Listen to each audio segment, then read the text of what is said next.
Hello, gandang umaga po. Ang pag-usapan po natin ngayon ay si Erwin Tulfo na sabi ng Comelec in its final confirmation or affirmation sa aking kaso sinampa sa kanila, una, binasura po ng second division ng Comelec. Ang aking akusasyon kay Tulfo ay siya po ay Amerikano. Dahil nga may pruweba naman. Tapos tinatanggi pa niya ng una, inaamin ng kanyang abogada na si Karen Jimeno na may passport siya. Kaya yun, nung bandang huli, nung nag-file ako ng motion for reconsideration, dahil nga dinismiss ng COMELEC, at alam mo ba kung anong rason ng COMELEC? Nung binasura nila yung aking petition for disqualification laban kay Tulfo, sinabi nila na sa Omnibus Election Code daw na batas, ay hindi raw kasama ang lack of citizenship bilang rason para i-disqualify ang isang kandidato. So kung susundin natin na tama yung kanilang sinasabi, ang ibig po sabihin na si President Trump na Amerikanong-Amerikano ay pwedeng tumakbo pagka-senador sa Pilipinas at hindi mo siya ma-disqualify sapagkat po ay hindi naman kasama sa Omnibus Election Code ang pag hindi mo paging Pilipino para itanggalin sa listahan ng mga kandidato. Tama ba yun? Ibig sabihin, kahit aso mo, sigurado naman wala namang asong Pilipino. Pag tumakbo, bigyan mo ng pangalan, tatakbo pagka-senador, ang aso mo, hindi pwedeng i-disqualify. Kasi hindi kasama sa listahan ng mga rason para gamitin i-disqualify ang isang kandidato. Ladies and gentlemen, yan po ang ating COMELEC. Maliban pa dyan, napakarami ng kanilang violation ng paglabag ng ginawa. Ang numero uno kong yung inaayawan sa COMELEC, bakit magkakaroon ng 17,028,780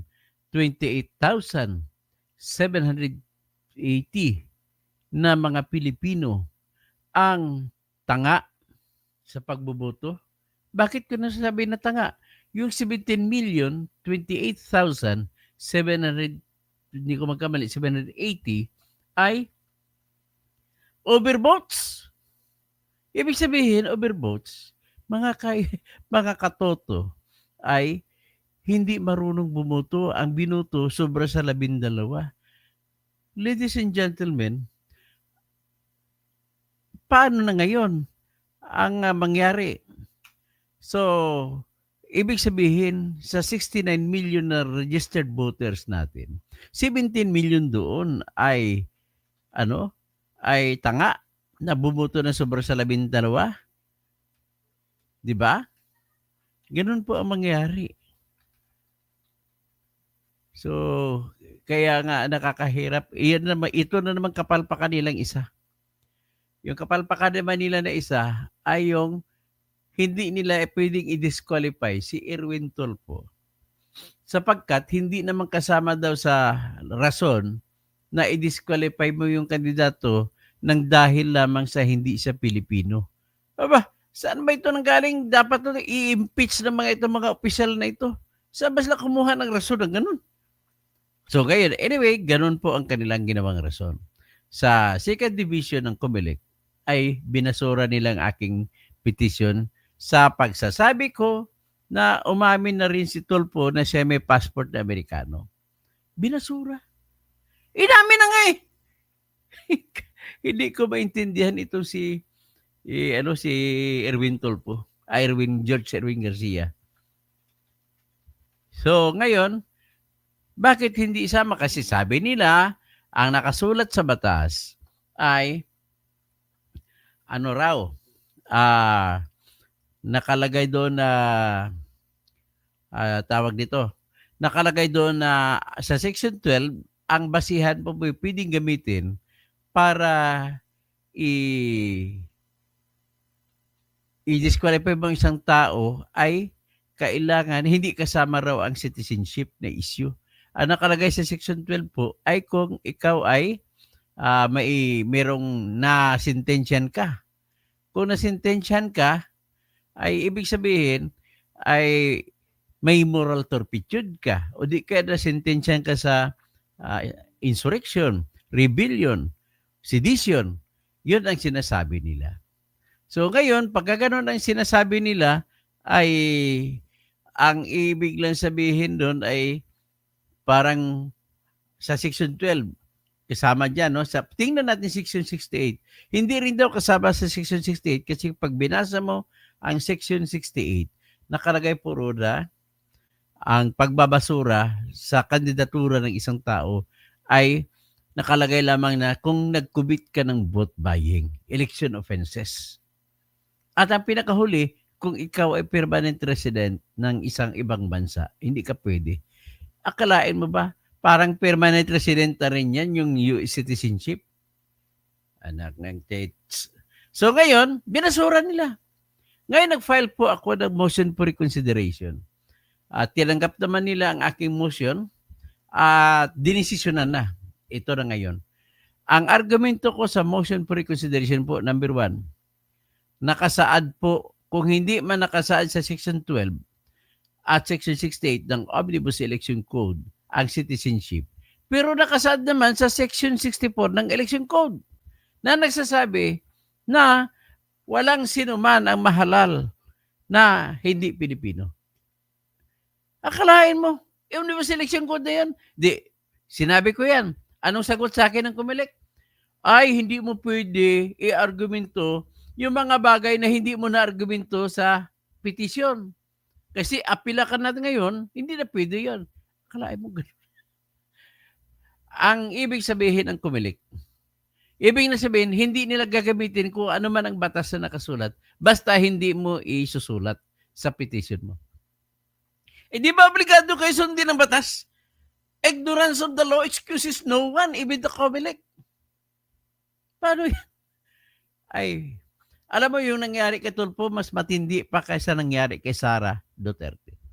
Ang mangyayari po kay Tulfo dahil hindi nyo tinanggal, bubuto sa ngayon, pabor o man kontra kay Sara Duterte. Alakalain mong Amerikano makikialam sa impeachment natin.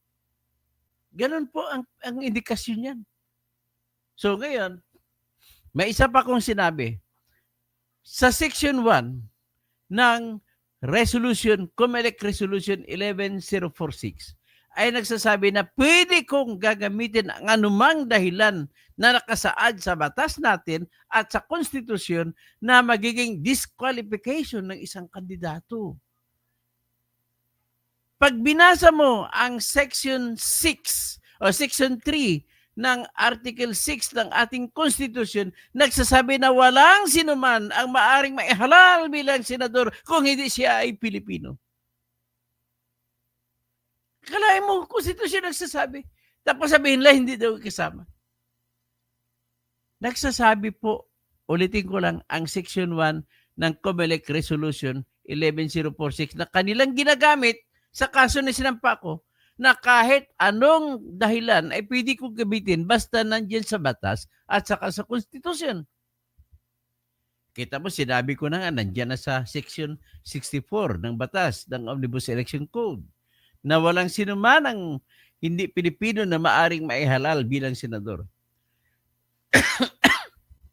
At nakasaad din sa Omnibus Election Code, Section 64, walang sinuman ang maihalal na hindi natural born Filipino citizen.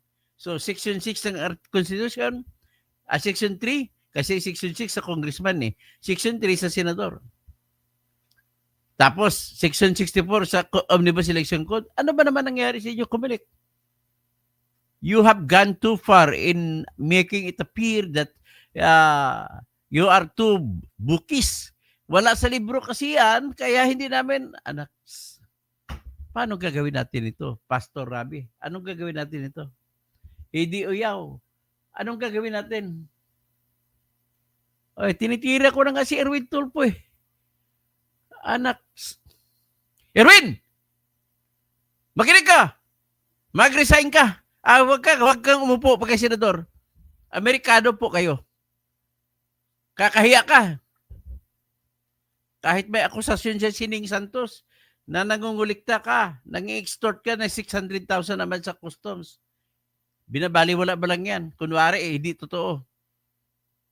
pero hindi mo maalis sa black spot ni Ning Santos. Patay man siya na nandun.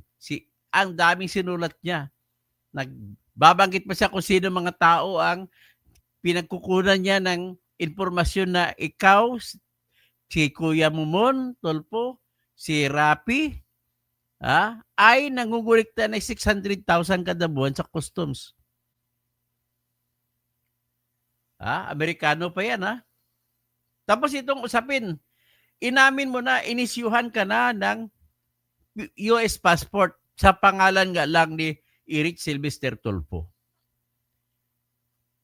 Tapos, inamin mo pa yan. Sinuko mo pa sa US Embassy ang passport ni Eric Sylvester Tulfo na ginamit mo mula noong 1999 hanggang 2022. June 27, 2022 mo sinuko. Pinirmahan mo pa ang resibo. Ikaw pa nagsumiti ng resibo. Tapos hanapan mo ako ng ebidensya. Asa na ebidensya ko na Amerikano ka? Ikaw mismo nagbigay ng ebidensya. Ano man klaseng abogado mo, Karen Jimeno, you are doing not good. You will be in for a disbarment. That is lawyering using lies. Okay na sana you are lawyering based on arguments at hindi yung clear lie. It is a very clear lie on you to say na walang ebidensya laban kay Erwin na siya Amerikano. Kaya tinatawagan ko billionario.com. You better call the attention of Attorney Karen Jimeno. Ini-interview pa niya si Erwin Garcia para makapag-kuha kayo ng pabor.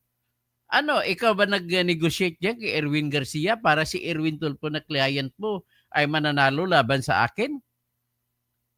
Pinag-usapan natin dito, Attorney Karen, batas. Alam mo naman katotohanan na may passport siya, na American passport.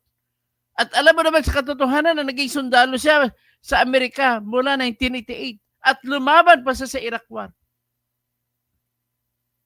Anong klase kayo? Anong klaseng kind of lawyering that you have? Kailangan ang lawyering natin nakapundasyon sa katotohanan. Pwede kang mag-argumento na hindi yan base sa katotohanan. Ito, kumilik na to, pera-pera ito o kung sino gusto nilang ikwan.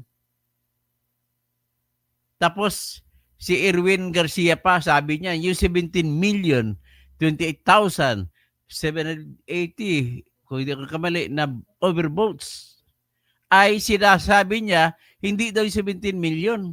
Alam mo, hindi ka mathematician, bubo ka ba sa math, Mr. Erwin Garcia?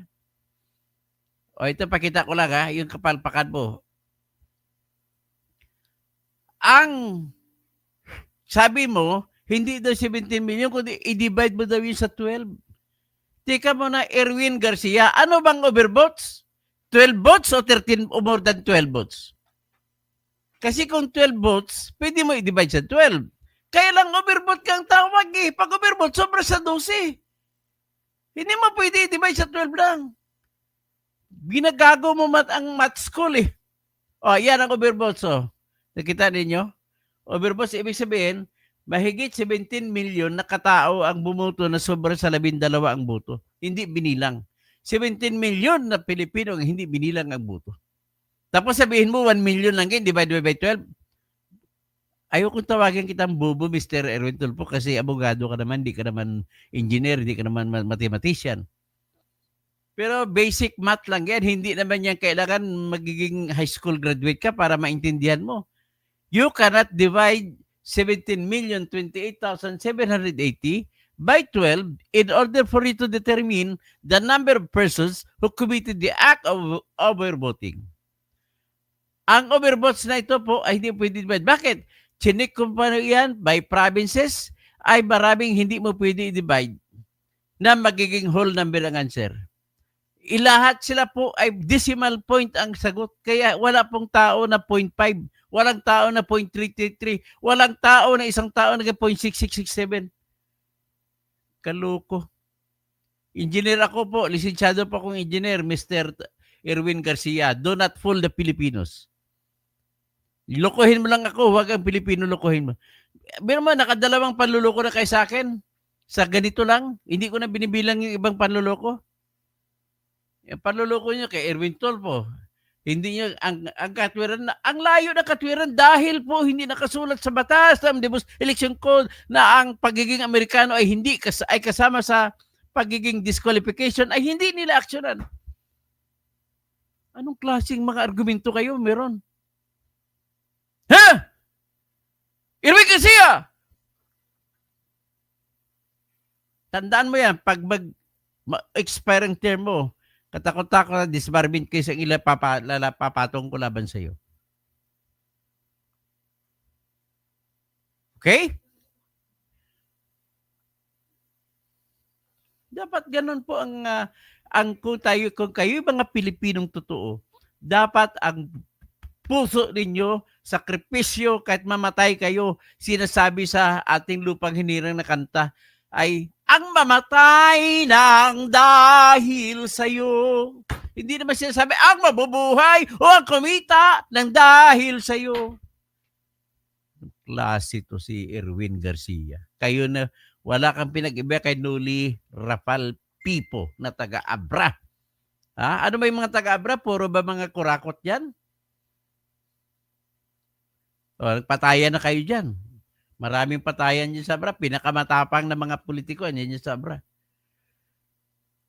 Tapos, isa pa si Kasingal. Sinang pangalan ni Kasingal na to? Ha? Tandaan ninyo, magpapile po ako ng opposition sa inyong confirmation hearing nyo sa appointment, commissioner appointments. Si Maria Norina Tangaro Kasingal. Nagpile ako disbarment laban sa kanya. I-oppose po namin ni Attorney Diosdado Calunggi ang inyong pag-confirmation niya sa interim appointment niyo sa bilang commissioner. Wala po kayong karapatan bilang commissioner. Okay? So ngayon po, ang pinakamalaking problema ko po rito ay wala na akong ibang choice. Nasa inyo yan, kung hindi kayo magbibigay ng tulong sa akin, ay hindi ko na isasampa ito. Ang the only way ko ay pupunta po ako sa Senate Electoral Tribunal. Kailangan, June 30, may pundo na ako. Ang bayad po sa Senate Electoral Tribunal, 50,000 po ang bayad po sa filing fee. Dagdag yan, gagastos pa ko sa mga papel, mga pera, mga dadagdag sabihin nyo, dagdagan sabihin na natin, 100,000 ang gagastusin ko kailangan. Para may sampa lamang sa Senate Electoral Tribunal at ipatanggal ko bilang senador ang Amerikano si Erwin Tulfo. Akalain mo, Amerikano, magdidesisyon sa kung i-impeach o hindi si Sara Duterte? Amerikano! Tulungan niyo po ako. Nananawagan ako sa inyo. Ito po yung aking ang aking ipadala niyo na lang po sa aking GCash o sa video ko o sa sa ibang bank account ko sa PNB. Ito po. Kailangan by June 30 mayroon akong minimum of 60,000. Pagpatuloy pang gastos, kailangan mga 100,000 lahat para matapos ko ang kasong ito. At sigurado naman ako kung uupo ng 3 justice sa Supreme Court yan, ay sigurado ako na papaboran ako tatanggalin si Erwin Tulfo bilang Amerikano. Payag ba kayo? So, pues, tulungan nyo ako kahit 500 o 100 ang bawat isa sa inyo. May GCash ako dyan. Ipunin ko yan. Ipopost ko rito kung magkano na natipon ko para sa filing fee at saka ibang panggastos. Kumbaga, pwede natin tawagin case expenses, disqualification expenses. Kuwaranto pong isasampa ko. Kuwaranto. Laban kay Erwin Tulfo. At kung matanggal man siya, si Ben Tulfo papalit. So, ladies and gentlemen, magtawag na lang ako, no? Shout out si Valerie Serna. Tulungan niyo ba ako? Rolando Lazarte. Commissioner Erwin Garcia is so damned. Suggest that the life imprisonment case against sigurado ako kakasuhan ko kayo talaga. Salome Matsubara. Sinadya nila na pirmahan na vote application ay madidiin ang maging overvote Sa overvote, titirahin ko kayo. Let me inform you all na nagsampa po ako ng petition for declaration of failure of election para sa atin dahil sa overvote na 17 million ay hindi nakaboto. Hindi minilang ang boto nila. So, Batod, Garcia, nakakatawa pala ang mga tao na 2.6 worthy of impeachment. Ikaw dapat impeach, hindi si Sara Duterte. Naku, eting Rosie Bloom, file na impeachment. Complete against. Maghanap po ako. Kailangan sana mapapirma ko yung Duterte Youth Party List niya. Kung sino dapat maupo kayo kasi kayo ang papipirmahin ko ng impeachment laban sa lahat ng Comelec official. Patadyay, nahiya si Garcia. Nakakahiya si Garcia at saka si Tolpo. Is Riz, Fight Senator Kausing, Pastor Rodi Rabi, si Salome Matsubara. Tulungan niyo po ako, Heidi Uyaw. Kailangan ko po ang filing fee. That's the only way magsampa tayo sa Senate Electoral Tribunal. So Wonder Mike, good morning. Hanggang dyan lang po muna ako ngayon. Magandang umaga po sa lahat.